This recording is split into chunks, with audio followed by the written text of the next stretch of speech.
Hello people of BookTube, Megan here, and time for another book review. Today I'm going to be talking about Into the Fire by Jeaniene Frost, and this is the fourth book in the Night Prince series. And before I go any further, a few apologies for the mess that's likely seen in the background. I'm in the middle of deep cleaning my apartment, and I have discovered this is one of the very few setups where I don't look like I am glowing. Still trying to figure out how to lessen that with this new camera, having very little success. Currently in the viewfinder, I don't look like I am glowing, so this is the background we're gonna have to put up with for a little bit, so yeah. Apologies for that. Hopefully in the next few videos I can neaten it up a bit more, make it look nicer, and yeah. So yeah, I thought this was a great addition to the series. Unfortunately, there's not too much I can say without giving spoilers, but I will like to say that I like how this sets up the premise and stuff for the next series in this world, the one focusing on Ian. And yeah, I thought that was great, getting some build up instead of just being thrust into things and being like, whoa, that is happening too fast. But yeah, as far as I know, this is the last book in the Night Prince series. I'm hoping there is more because, well, like I said before, I don't like Lad and Layla quite as much as I love Cat and Bones. I've still greatly enjoyed their story, and based on the ending, I can definitely see there being more in this series. I want to see what happens after, and just overall, I thought this was a good read. Series thus far, greatly enjoyed, and yeah. Without further ado, I am just gonna go jump into a spoilery bit, so if you have not read this far in the series yet, I highly suggest you click away now and come back after you catch up. So just a heads up, if I am looking down or away from the camera, it's because I am reading my notes in my phone. I made notes. I do like how we just kind of jump right into hunting down Mircea. No, just getting right into things, getting right into the action, right into the excitement. I very much like that. When Mircea gets caught by these stronger vampire sorcerers than him, I won't lie, I was a little freaked because it's like, damn, Mircea seems like this powerful magic user and there's some that are stronger than him.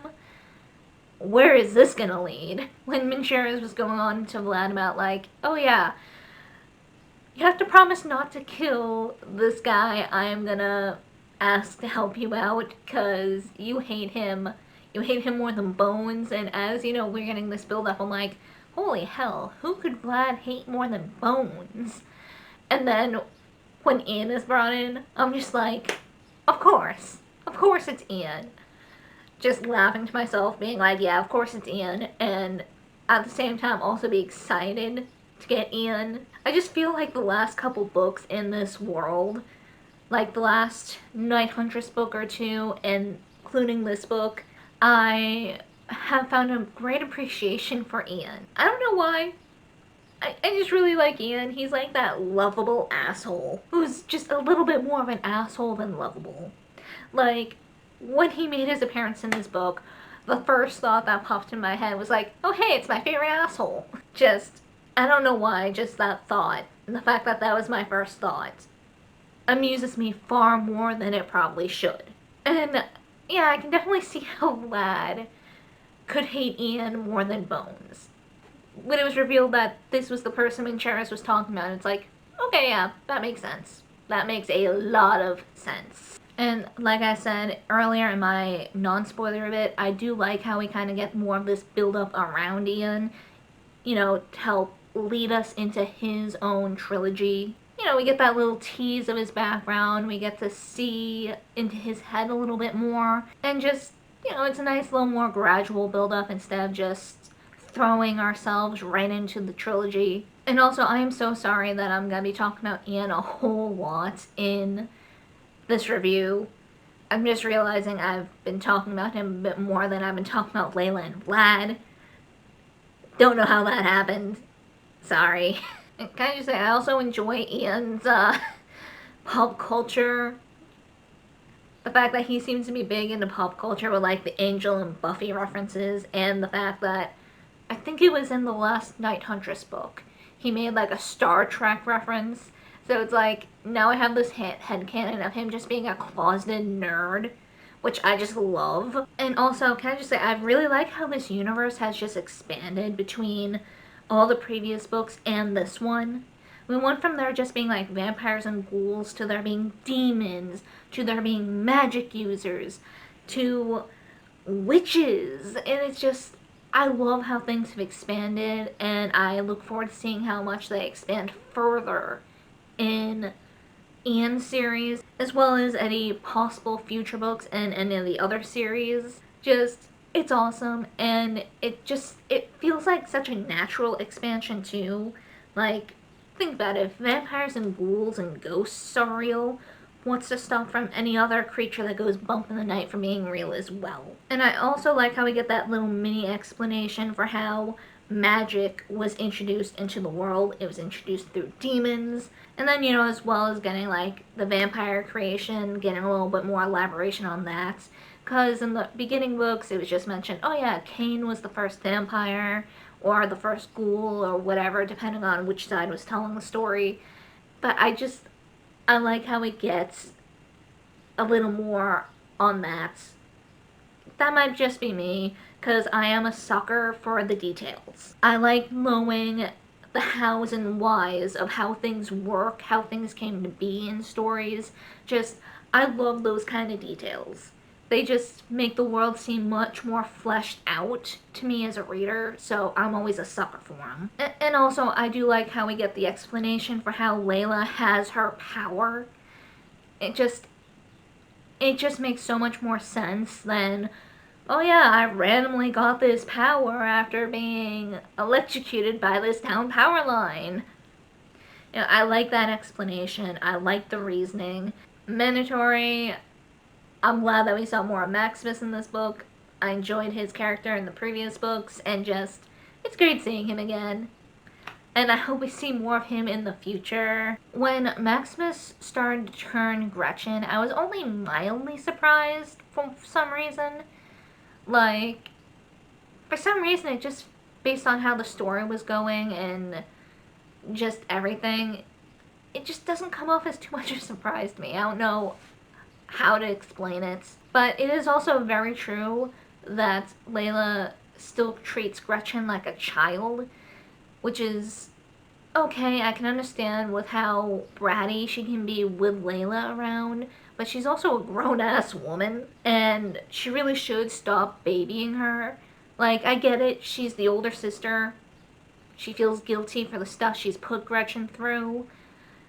She felt at fault for her mother's death and just all this.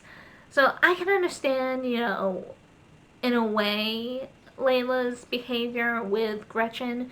But at the same time, she's a grown-up. Start treating her like it. Start treating her like an equal, and maybe things will go smoother for the both of you. One thing I didn't like about Gretchen changing is it definitely felt like it was glossed over for the rest of the book. So I feel like we couldn't really explore much. Hell, after she was turned, we didn't even see much of her, so it's like, was this just a way to kind of get Gretchen out of the way? Either way, I hope we see more of how Gretchen is after she is turned in any future books, because that does seem kind of like a weird thing to just do and then end things and not, like, I don't know, it feels like there wasn't as much follow through. I greatly enjoyed getting into Mircha's head and just getting a better idea for his motivation. I don't know if I've been spending too much time online, but just afterwards I'm just like, ah yes, daddy issues, of course. My own little musings and jokes aside, makes sense. It seems like a solid reason for not liking Vlad and just having this resentment towards him. Doesn't make his actions right, don't condone his actions at all, but I like how we got to see into his head and kind of get that motivation a bit more. I love the Mummy reference, the reference to Emotep, like how that little reference was snuck in there. Just felt the need to comment that I enjoyed that. I won't lie, I love that fluffy, cute little snowball fight scene with everyone. Just, I felt that was needed. It was just such a random little thing but it was needed to kind of lighten the mood. And it was just really cute. I feel weird calling a bunch of badass vampires cute, but that was a cute scene. Especially when Ian, Manchuris, and everyone else joined in. Especially when Manchuris joined in with his telekinesis and just... And I don't know why. I also just think it's really funny how we got to see this more light-hearted part of Manchuris. I don't think that's the correct term that I'm looking for, but just in the last couple books, just little peeks at him just being silly.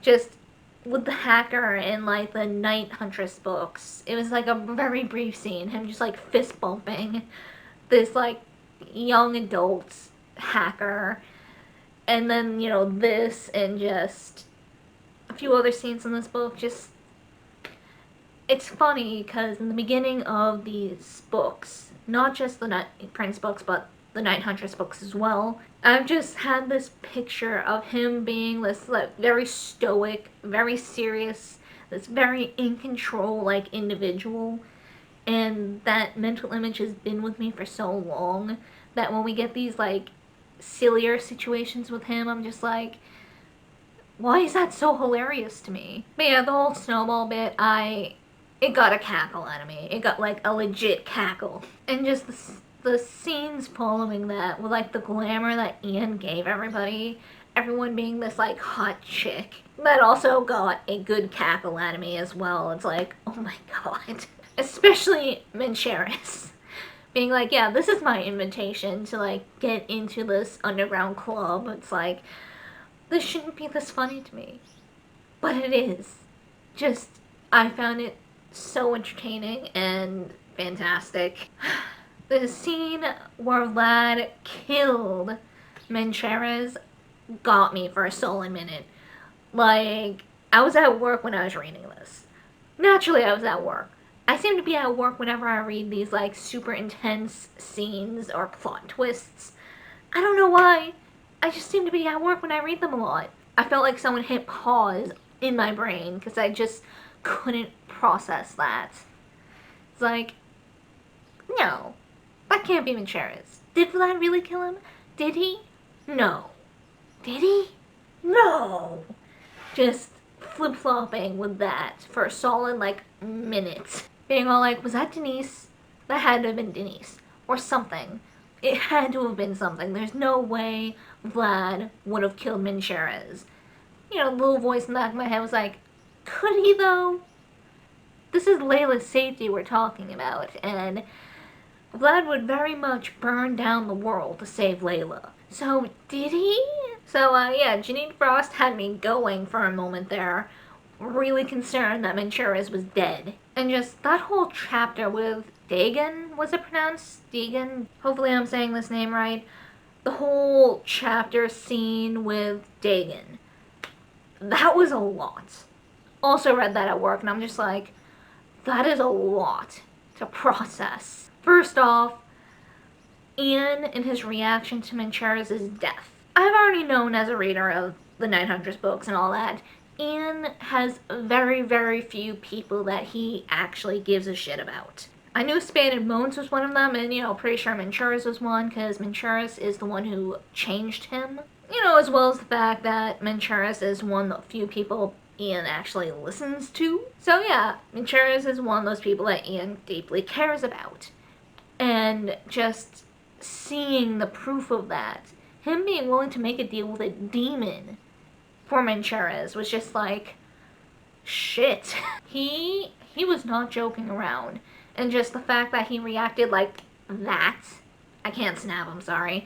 The fact that he just reacted on a dime to that. No hesitation. Just, damn. Just, that is dedication. Holy shit. And also, I was relieved when it was revealed that Vlad did not in fact kill Manchuris. It was a glamour. Jeaniene Frost had me going. But just, oh my god. That whole scene. And making the deal. calling on this demon who means business. And then on top of that being like, oh yeah, make sure this isn't dead, by the way. See ya. Just like, wow. That was one of those chapters where I did have to also process a minute because it's like, that was a lot to take in. And I'm gonna butcher her name. I forgot to look up the pronunciation. Veritas, the female vampire from the Guardians. Why am I blanking on the name? Oh my god. We've seen her kind of throughout, the series, for not just the series, but the 900 series. And, interesting character. This book has really piqued my interest, especially with that little time freezing ability she has.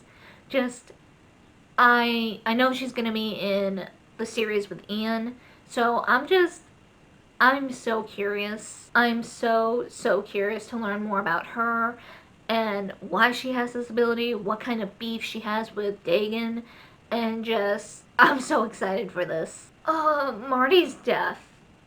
Won't lie, it got to me. Just how much he meant to Layla. Being like this much needed father figure to her after everything she went through, and then just him dying. That hurt my heart. That really got me in the heart, got me in the feels, and just, that was such a sad way to end things. So yeah, overall, this was a great addition to the series. Whether Jeaniene Frost continues on with Vlad and Layla or just leaves things here, she ended this book in a great way so that either could be an option. I do hope we get more just based on how things were left off with Mircha. From my understanding, it looks like Vlad is gonna be taking him in. So I'm curious to how that will go. But yeah, like I think I said earlier in this review, I still do prefer Cat and Bones over Layla and Vlad, but I did very much enjoy this series. I do enjoy their books. I enjoyed them as characters, and if there are no more books in this series, I hope we see them in Ian's series, which I believe is called the Night Rebel series. I am blanking out. I hope we see them and Cat and Bones at least a little bit in that series. Preferably I'd like to see more in their own respective series as well, but I'll settle for like little cameos in future books. Just, I don't think I'm quite ready to give up these characters just yet. And yeah, just overall, I am excited for this new series. It's a completed series, and I believe I have all 3 of the books downstairs. So I'm excited to get right to it. And yeah, for anyone still watching, what'd you think? Did you enjoy this series? Did you enjoy this addition to the series? Did you not? Were there some parts that I didn't discuss or go deep into that you want to talk about? Let me know. Let's get a discussion going. And yeah, that's it for this video, and I hope to see you guys next time.